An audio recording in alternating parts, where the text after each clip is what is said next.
Hi everyone, welcome to Homerino Collectibles, where today I'm going to be taking a look at the Marvel Legends Infinite Series Hulkbuster Wave Marvel Now Iron Man.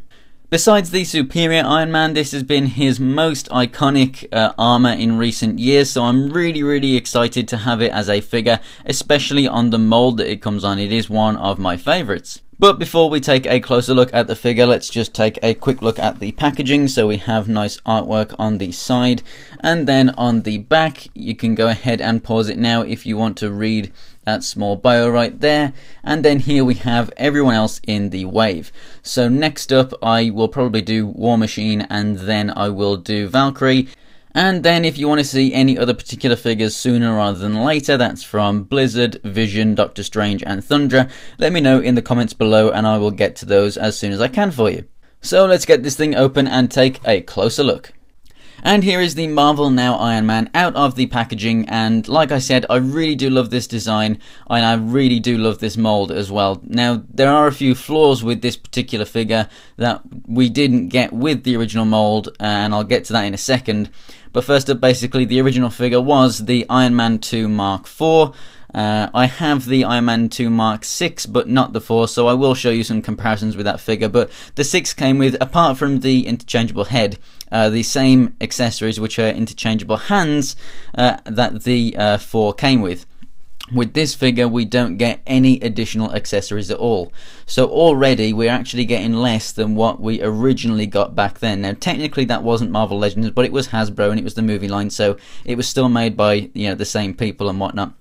But overall it is still an absolutely amazing figure. It looks fantastic, but like I said, there are just a couple of flaws really. One thing I want to point out paint wise is that you can see a couple of dots on the chest there. They are actually molded in on the box and on promo art and whatnot.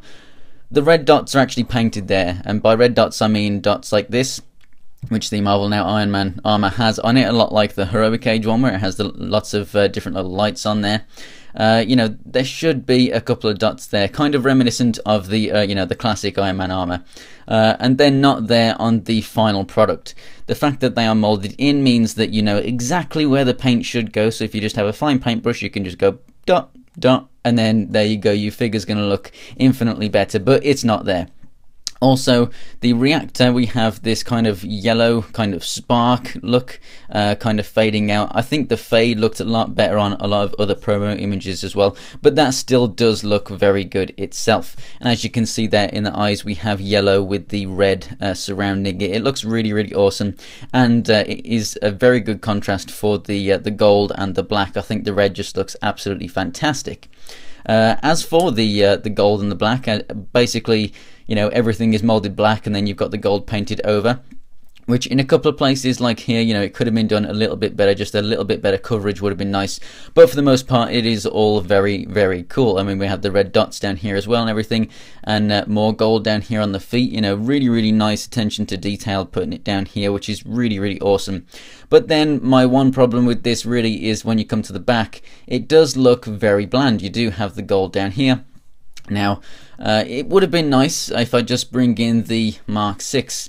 As you can see on the back, we just had a little bit more gold paint out. I just think whether this is accurate or not, it just would have looked nice if we had a little bit more gold there.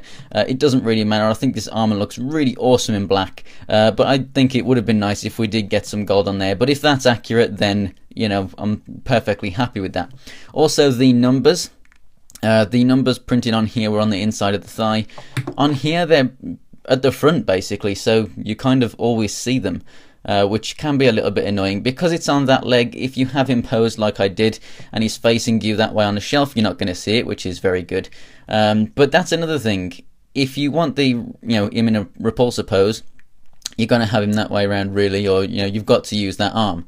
Like I said, this figure as well as the Mark IV came with interchangeable hands, and they are actually the same ones. You can, you know, unplug these and put other ones in. So this guy came with 2 fists that you can see there. This guy has 1 fist. He also came with 2 kind of relaxed kind of gripping hands, which as you can see do work. So if you just painted them black, they would work with it. And then we also have the open flight hands, which is what we've got here, flight / repulsor hands. Now if we did have the interchangeable hands, this figure would be so much better, because you can have him in a cool pose standing with War Machine with his fists, or you could have, you know, the two open hands for flight poses, because this figure does have very good potential for flight poses because of the articulation. I just think it would have been so much better if we did get those interchangeable hands. As for the articulation, the head is on a nice ball joint and a swivel, so it moves left and right very good, and up and down is very good, as you can see. He looks up very well, and then at this diaphragm joint you can take it up even further. Really awesome for flight poses. So it would have been nice if we had the two open hands for just slightly better posing there. Obviously at that joint you can also move left to right and pivot side to side, so really awesome articulation in that section, and when you move it you reveal more of that gold, which looks really nice.